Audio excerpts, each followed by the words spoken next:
1η Μαΐου σήμερα και αποφασίσαμε να κάνουμε μια πεζοπορία παραθαλάσσια, να δημιουργήσουμε όμορφες εικόνες στη μνήμη μας, να κολυμπήσουμε και να έρθουμε σε επαφή και με το βουνό και με τη θάλασσα. Φύση ίσον δυνατό φάρμακο. Καλό μήνα λοιπόν σε όλους σας, από όλους εμάς, και να περνάτε όμορφα και ζήσετε στιγμές στη φύση, παιδιά.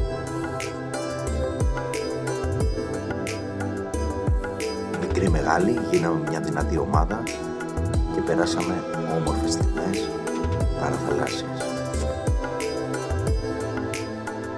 Και είμαι 100% σίγουρος ότι όποιος βρισκόταν σε αυτό το σημείο ήταν αδύνατο να μην δοκιμάσει να κολυμπήσει στα δροσερά νερά του Κορινθιανού.